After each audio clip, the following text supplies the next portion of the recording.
Sir, हमारे यहाँ जब भी योग की बात आती है उसमें धर्म को जोड़ दिया जाता है।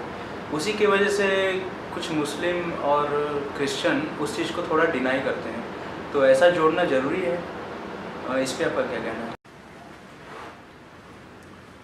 कोई चीज शाश्वत चली आ रही है और फिर कोई धर्म इजाद होता है तो अलग दिखने की कोशिश करता है, तो कई पुरानी चीजों को नेगेट करता है बिना कुछ जाने समझे और कुछ नई चीजों को बताता है। ये एक स्वाभाविक प्रक्रिया है धर्म के प्रचारकों में, जिन्होंने धर्म प्रतिपादित किए। उनके दिल दिमाग में ऐसी कोई बात रहती नहीं, क्योंकि वो जनता की भलाई के लिए चीजें बताते हैं कि चीजें पुरानी व्यवस्थाओं में कुछ गड़बड़ी हो गई है, अब आगे चलो। तो जो अच्छा है वो स्वीकारो और जो खराब है वो नकारो। जितने भी साधु संत या जो भी प्रवर्तक हैं, ऐसा स्वभाव होता है कि जैसे सूप है, सार सार को ले लिया और थोथा दे उड़ाए। तो हमारी, अगर हम अपनी भलाई चाहते हैं और हम अगर अपने परिवार की तथाकथित मुखिया हैं या समाज की मुखिया हैं, तो मेरी सोच ऐसी होनी चाहिए कि जो जो सार है मैं उसको स्वीकार करूं और जो बेकार है उसको नकारूं, अस्वीकार करूं। अगर कोई चीज ऐसी है कि जिसमें थोड़ा परिवर्तन देश काल समाज स्थान के हिसाब से हो सकता है तो उसको कर दो, और अगर बिल्कुल बेकार लगती है तो छोड़ दो। अब अगर कोई चीज मुसलमान कर रहे हैं और हिंदू उसको नकारें तो बेवकूफी होगी। कि कुरान में लिखा है कि भाई बैठ के पानी पीना चाहिए, एक घूंट को 3 बार में पीना चाहिए, तो आप बोले नहीं कुरान में लिखा हुआ है तो हम नहीं पिएंगे। This will be N utter nonsense of whosoever knows the medical science. Quran में लिखा हो, बाइबल में लिखा हो, धम्मपद में लिखा हो, वो बता रहा है कि भाई ऐसे स्वस्थ रह सकते हो, तो आप देखो। अब ठंडे प्रदेशों में उन्होंने कहा जमीन पे बैठ के खाना खाओ, क्योंकि हिंदू शास्त्रों में लिखा है। गर्म प्रदेश के तो ऐसा कहीं नहीं लिखा है, वहां जूता पहनना मजबूरी है, कुछ गर्म पेय पदार्थ पीना मजबूरी है, नहीं तो आप मर जाओगे। अब कोई भारत और ब्राजील में जाए और वो खड़े होके जूते पहन के खाना खाए तो लोग कहेंगे इसको अकल नहीं है, बदतमीज आदमी है, खाना तो बैठ के खाया जाता पैर धो के। अरे वो ठंडे प्रदेश से आया है।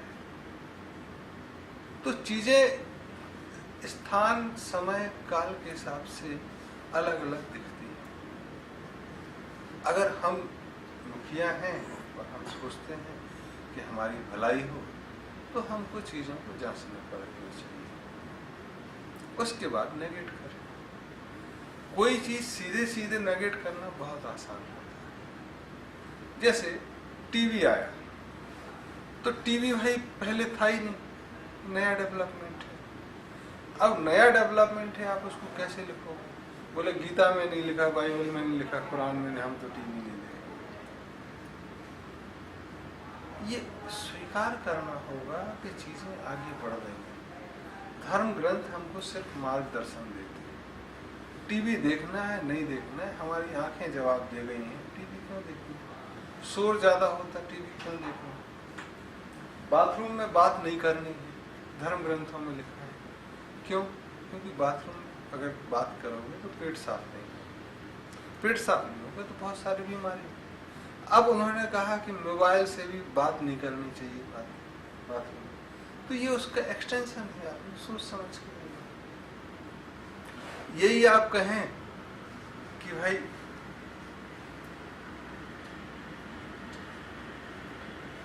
खैनी नहीं खानी चाहिए बाथरूम में, सिगरेट नहीं पीनी चाहिए, ये भी एक तरह के अनुभव है। तो ये चीज़ें अच्छी होती हैं कि हम किसी भी नई चीज़ को जांचें परखें, एक बुद्धिमान लोगों की सभा हो, उसमें बैठें, क्या कुछ तब्दीली की ज़रूरत है, क्या इसको स्वीकार करने में हमारा कोई नुकसान है, क्या वाकई में हमारे जो नीतिगत नियम हैं उनके विरोध में जाता है, तब चीज़ अच्छी लगती है। और हम बिना सोचे समझे टेलीविज़न का, फ्रिज का, नई मेडिकल साइंसेस का विरोध करते हैं और खुद ठीक से रहते हैं। खुद गर्मी में रोज चिल्लाते हैं गर्मी है, खुद देखते हो कि कोई मनोरंजन की चीज़ नहीं, खुद सोचते हो कि यार कुछ मेडिकल साइंस ठीक होती तो मैं इलाज करा लेती। तो हमारा कथन हमारे ही बच्चे नकार देंगे और नहीं नकारने की सामर्थ्य होगी तो दो चीज़ें दर्शाता है कि हमने अपने समाज को बहुत पिछड़ा कर रखा है। तो जो मुखिया हैं वो बेवकूफ़ हैं और अपने समाज को पिछड़ा रखे हुए हैं और नीचे इतना ऑपरेसिव कर रखा कि वो हमारे विरोध में आवाज़ नहीं उठा रहे, जानते हुए कि बापू गलत बोल रहा है और बच्चे नहीं बोल रहे हैं। मतलब या तो डरा धरमा के रखा है या वो भी बेवकूफ़ हो गया कि जो बापू बोल रहा वही सही। और बापू ना कभी टीवी देखता ना बाजार जाता, क्यों? क्योंकि बापू को दिखाई नहीं देता, उसको देख के करना क्या है। तो ये चीज़ें अपने ही घर को पिछड़ा रखने की काम होती है और ऐसे लोग मुखिया होने की पात्रता खो देते हैं। अब रहा सवाल योग का। योग मतलब जोड़ना, जैसे हमने पूर्व में कई बार कहा, किसी भी धर्म ग्रंथ में जोड़ने की मनाही नहीं। आप कैसे पढ़ते हैं, कैसे बैठते हैं, कैसे चीज़ें अगर जोड़े तो अच्छा है। जिसको जोड़ की जरूरत नहीं है, जो जुड़ा हुआ ही है, वह पूजनीय है।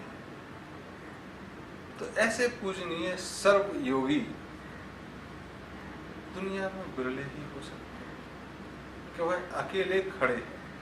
अगर कोई अकेला खड़े होने में समर्थ है तो मेरा उसको प्रणाम है, क्योंकि सेज एक पैगंबर ही खड़ा होने में समर्थ है। बाकी ड्रामा करते हैं, एक जगह कुछ बोलेंगे, दूसरी जगह कुछ बोलेंगे। तो वैसे लोगों का कालांतर में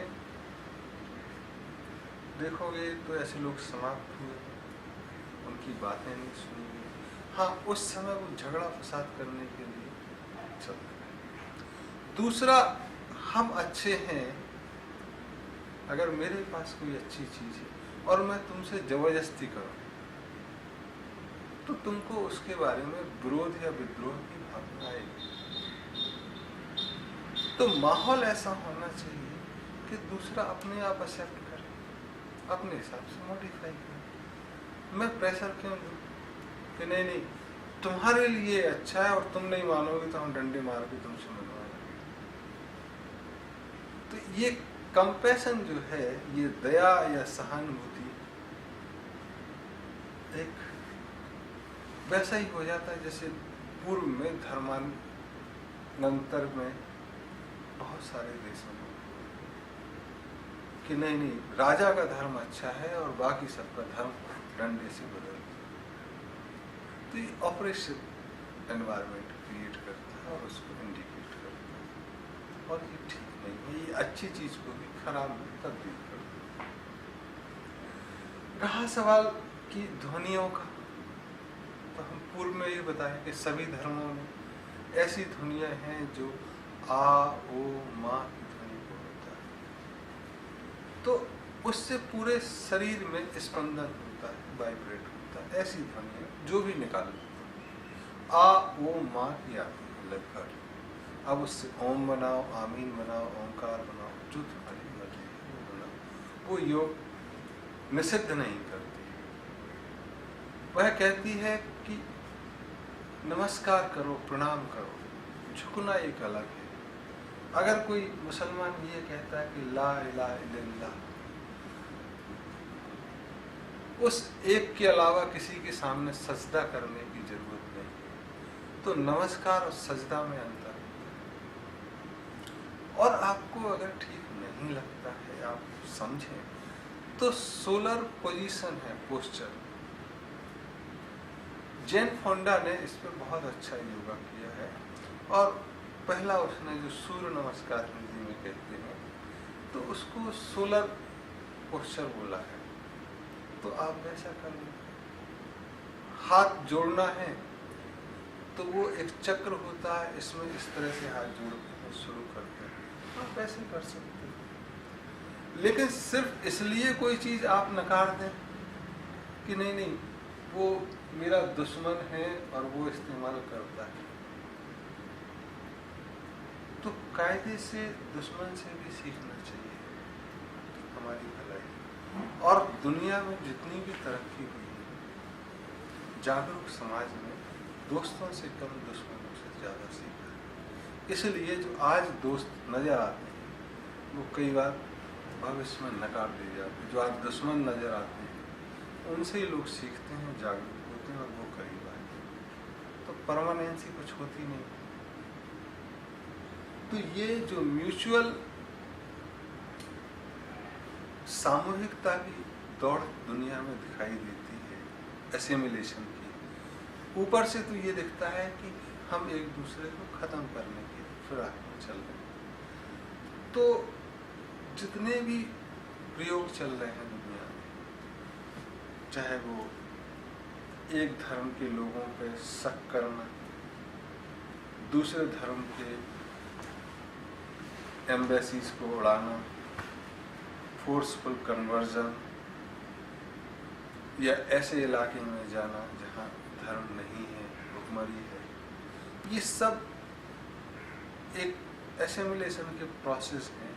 क्योंकि नेगेटिव से ही चीज़ें आगे बढ़ती हैं, ना ना ना, झगड़ा फसाद, फिर दोस्ती, ये एक नियम है।